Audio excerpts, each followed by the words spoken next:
조금 전에 소개를 했는데요. 저는 대성학력개발연구소 이영덕입니다. 오늘 반갑습니다. 안녕하세요.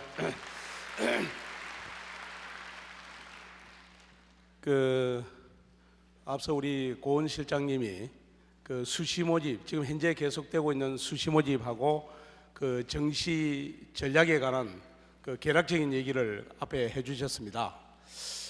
수능 시험이 지난 목요일에 있고 오늘이 이제 사흘째 되는 날이고, 다 아시겠지만은 어제 그리고 오늘 이틀에 걸쳐서 서울 시내 요 수도권에 있는 대학 중에서 11개 대학이 논술고사를 치고 있습니다. 그래서 아마 오늘 오신 분들이 수능 시험을 치는 날 저녁에 그리고 어제까지 뉴스에 올해 수능 시험이 쉬웠다 이런 보도가 많이 나서 대략적인 것은 알고 계실 텐데요.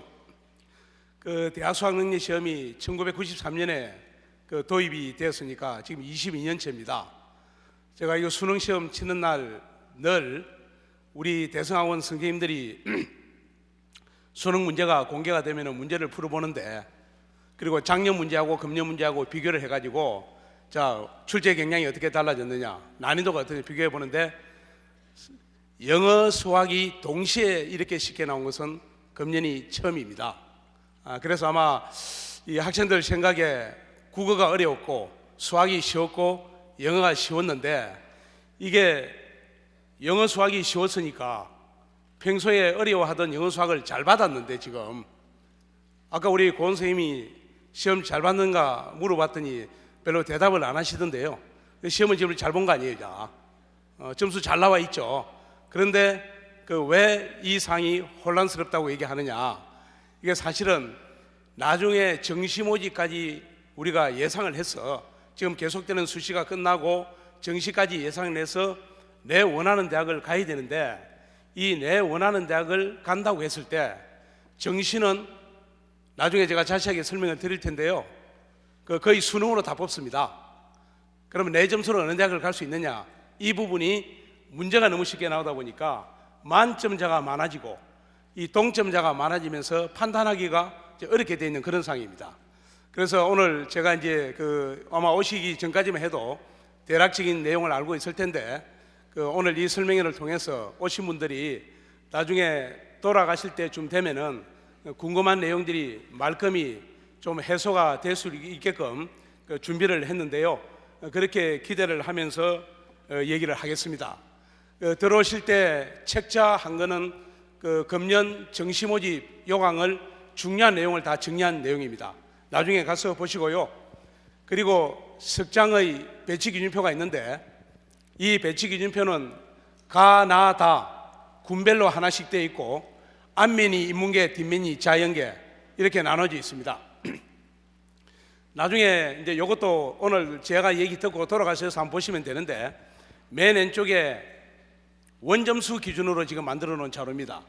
지금 12월 3일에 수능 성적이 발표가 되면요, 원점수 기준으로 되어 있는 요 내용을 표준점수하고 백분위로 우리가 바꿔가지고 다시 만들어서 최종 배치 기준표를 시중에도 보내고 일성고등학교도 우리가 보내고 준비를 지금 하고 있고, 그때 12월 3일에 성적이 발표가 되면은 12월 6일 날 그날이 토요일인데요.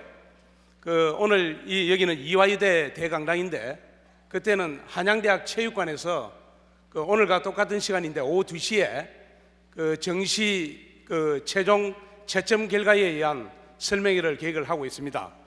수시에 합격한 학생들은 수시에 등록해서 이제 가면 되고, 나중에 정시 끝까지 가야 될 학생들은 그때 참고하시면 되고, 제가 앞에 화면에 제 얘기를 보면서 설명을 드리겠습니다. 수능 시험 치는 날 고사장 사진입니다. 오토바이 타고 가는 학생 사진인데요. 스카이로 마무어리, 제가 이것 때문에 제가 가져왔습니다. 이거 작년 이맘때 사진이에요. 작년에 논술고사 치는 고사장 사진입니다. 제가 이 사진을 보여드리는 이유가요, 2명이 한 작석에 앉도록 되어 있는데 이 2명 다 비었습니다. 자세히 보시면요, 꽤 많이 비어 있죠. 상당히 많이 비어 있습니다. 그러니까 작년에도 결시자가 많았다는 얘기죠. 그죠? 그렇잖아요. 이거는 어제 사진입니다. 어제 아시는 대로 경희대학, 성균관대학, 서강대학 논술이 있었는데 어제 사진인데 여기 보시면 여기도 결시, 여기도 결시자, 여기는 여기도 결시자들이 꽤 많죠. 그래서 지금 현재 상황이 자 수능이 쉽게 나왔다. 지금 수시 논술이 계속되고 있는데 이걸 어떻게 해야 되느냐? 그 논술고사를 많이 칠 것이다. 이렇게들 보통 얘기를 하고 있는데 어제 그 성균관대학하고 경희대학 논술고사 쳤는데 응시 비율이요. 그 성균관대학이 이게 오늘 아침 뉴스에 보도가 되어 있습니다. 성균관대학은 67%, 작년에는 69%였어요. 그리고 경희대학은 서울 캠퍼스가 그 어제 논술을 쳤는데 59%가 응시를 했고 수원에 있는 국제 캠퍼스는 51%가 응시한 걸로 되어 있습니다. 그런데 이제 여기 보시면은 자리가 비어 있는데 이게 내가 논술고사 치러 안 갔다는 얘기인데 이 학생이 누구냐? 그 제 생각인데요. 이게 수능 점수가 원점수로 너무 잘 나와가지고 학생들 중에서 나는 어제 논술고사 치는 경희대학이다, 서강대학이다, 성균관대학에 정시로 가도 된다 이렇게 생각하는 학생도 있을 수 있고 또 수능 최장력 기준을 이게 가채점 결과를 맞춰봤더니 도저히 12월 3일 안 가도 이건 안 가봐도 최장력 기준이 완전히 미달이다. 최장력이 완전히 미달이라 그러면은 논술 아무리 잘 쳐도 소용이 없는 거니까 안 간 그런 학생도 있을 수 있습니다. 그래서 올해 응시율이 제가 볼 때는 뭐 급격하게 늘어난 것은 아니고 뭐 아시겠지만은 수능 시험 치기 전에 논술고사 이미 쳤던 건국대학, 연세대학, 한양대학 같은 경우에는 응시율이 다 90%가 넘었죠. 그런데 수능 치고 나서는 가채점 결과를 보고 내 예상 등급을 따져서 하기 때문에 잘 친 학생들은 잘 친 대로 참가 안 하고 또 최장력 기준이 문제가 되는 학생들은 그것 때문에 참가한 사례가 있어서 그렇습니다. 이게 어제 사진입니다. 이게 이제 시험 치고 나오는 학생들 사진입니다. 뭐 한꺼번에 나오니까 이제 이렇게 많죠. 자, 이거는 이제 뭐 다 이미 며칠 됐기 때문에 아는 내용인데요. 이게 가채점 결과입니다. 자, 지금 우리가 국어 B가 엄청나게 어렵게 출제가 되어 가지고 지금 국어 B는 1등급 커트라인이 예상이 현재 91점인데 만점을 받은 학생의 표준 점수가 현재 예상은 137점입니다. 국어 A는 129점이죠. 수학 A를 만점을 받았을 때 표준 점수가 132점, 수학 B가 지금 이제 제일 쉽게 나왔다는 거 아니에요. 수학 B는 만점을 받아도 표준 점수가 지금 현재 예상이 127점입니다. 영어의 경우에도 작년에 AB보다 점수가 떨어져 가지고 쉽게 나오면서 131점입니다. 그래서 쉽게 말하면은 영어 수학이 쉽게 나왔다. 이 말은 영어 수학을 평소에 잘했는데 이게 좀 어렵게 나와야 나는 어렵게 나와도 만점을 받을 수 있는데 쉽게 나오니까 나 혼자 만점을 받아야 되는데 나 말고도 지금 몇천 명이 만점을 받아 놓은 거 아니에요. 그래서 결국은 만점자가 많아지면서 변별력이 떨어지고 표준 점수가 내려가고 당락에 미치는 영향력이 줄어들고 이제 그런 상황이 됐고요. 제가 사탐, 가탐은 요 화면에는 보여드리지 않는데 나중에 가서 한번 보세요. 별도로 봉투 속에 드는 요 유인물 속에 사탐, 가탐에 대한 표준 점수도 우리가 다 가채점에 넣어놨는데 지금 이제 뭐 이렇게 얘기하는 거 아닙니까? 인문계는 영어 수학이 쉽게 나왔는데 그나마 국어가 어렵게 나오면서 국어 B가 어렵게 나오면서 이제 국어가 영향력이 커졌다. 국어 B가 영향이 커졌다는 얘기고 자연계는 이게 국어 A, 수학 B를 주로 응시하고 영어를 같이 응시했는데 가탐이 사실은 과목에 따라서 차이는 있지만은 지금 상당히 어렵게 나와 있습니다.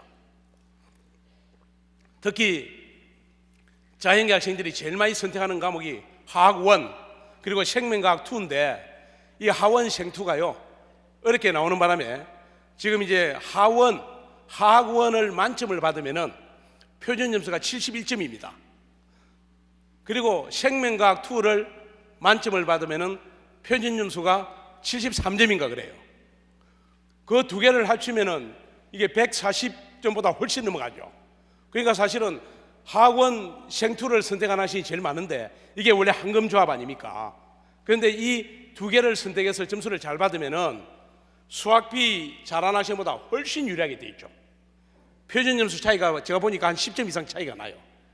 그래서 인문계는 국어비 잘하는 학생이 유리하고 자연계는 과학 탐구 잘하는 학생이 유리하다 이렇게 얘기하는 이유가 그것 때문에 그렇습니다. 그런데 사실은 이 최저학력 기준 문제는 지금 금년부터 최저학력 기준은 대부분 대학들이 대부분 전부가 그렇죠. 9등급을 씁니다. 그런데 9등급이라는 것은 문제가 쉽게 나오든 어렵게 나오든 간에 9등급은 4%까지 인원을 끄는 겁니다. 사실은 최저학력 기준은 이게 문제가 너무 쉬워가지고 물론 예를 들어서 이런 게 있죠. 나 수학에서 문제가 한 문제 틀려가지고 2등급이잖아요 지금. 그런데 만점 받은 학생이 지금 4%가 훨씬 넘는데 그 만점 받은 학생이 지금 6,000명이 넘는다는 얘기입니다. 그런데 사실은 문제가 어렵게 나오더라도 1등급은 6,000명이잖아요. 그러니까 등급은 사실은 크게 상관이 없는 겁니다. 그런데 나중에 정시 모집에 갔을 때 국어, 수학, 영어, 탐구 점수를 합산해서 총점을 매기고 이 총점을 가지고 어느 대학을 가느냐 할 때 이게 영향력이 과목에 따라서 달라진다. 이렇게 생각하시면 되고 사실은 물론 이제 개인에 따라서는 내가 한 문제 틀려가지고 2등급이 돼야 될 게 3등급이 됐다. 이런 학생도 있을 수 있는데 문제가 어려워도 그렇게 될 가능성이 많은 거 아니에요 원래. 등수를 따진 거니까. 그래서 어렵고 쉽고 하는 것이 등급에도 다소 영향이 있지만 결정적인 것은 아니라는 걸 아셔야 되고요. 어쨌든 이 난이도 차이로 인해서 당락에 미치는 영향력이 달라진다 하는 것을 요 표를 보면은 알 수가 있습니다. 자, 이거는 이제 그 예상 등급입니다. 다 그동안 이미 봤기 때문에 그 자세한 설명은 제가 생략을 하고요. 이 지금 현재 수학비가 거의 만점을 받아야 1등급이고 영어는 98점이 1등급인데 영어가 주위에 보니까 97점이 1등급 아니냐 이렇게 얘기하는 사람도 있는데 지금 현재는 98점이고요. 이 수학비가 만점을 받아야 1등급인데 나중에 제가 이제 상담해 준 학생 얘기를 조금 있다가 말씀을 드리려고 준비해 놓은 학생이 있는데 수학비를 96점 받은 학생이 있습니다. 그런데 그 목요일 날 수능 시험 치는 날 수학 문제가 2시 조금 넘어서 공개가 됐죠. 공개가 되고 나서 하도 그 우리 선생님들도 그렇고 그 문제가 쉽다 그래가지고 이게 한 2시간쯤 지나니까 이거 만점 받아야 1등급 아닌가 이런 얘기가 나오기 시작했습니다. 그래서 제가 그날 우리 대성마임의 그 온라인 강의하는 아마 학생들은 다 아는 선생님인데 한성은 선생님한테 제가 4시쯤 내가 전화를 했어요. 그 한 선생님 지금 수학비 문제 풀어봤을 텐데 문제 어떻느냐 물었더니 그 한성은 선생님이 무지무지하게 쉽습니다. 그래서 1등급이 어떻게 될 것 같느냐 그랬더니 그 한 선생님 얘기가 100점 아니면 96점이래요. 그런데 100점이 될 가능성이 확률이 훨씬 높다. 그날 오후 4시에 저한테 얘기한 겁니다. 그런데 이게 이제 수학이 4점짜리가 있다 보니까 97점이 1등, 97점 되기보다는 이게 100점이 아니면은 96점이 1등급 커트라인 될 가능성이 있는데 100점이 거의 확실하다. 이제 그 얘기를 그날 오후 4시에 했던 거거든요. 그런데 지금 현재 확률은 96점 받은 학생이 굉장히 지금 이제 좀 억울할 수는 있죠.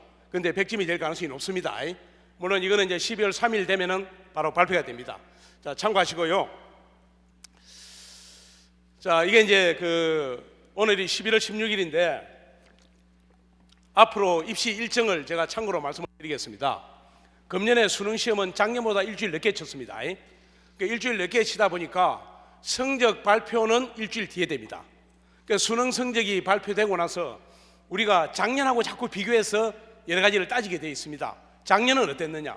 나중에 정시모집 원서 낼 때 가면은 작년에는 경쟁률이 어땠고 작년에 오후 1시에 경쟁률이 어땠느냐 이런 걸 따지기 때문에 제가 보여드리는 건데요. 여기 보시면은 수능 성적 발표는 일주일 늦게 하는데 나머지 일정은 똑같습니다. 작년하고.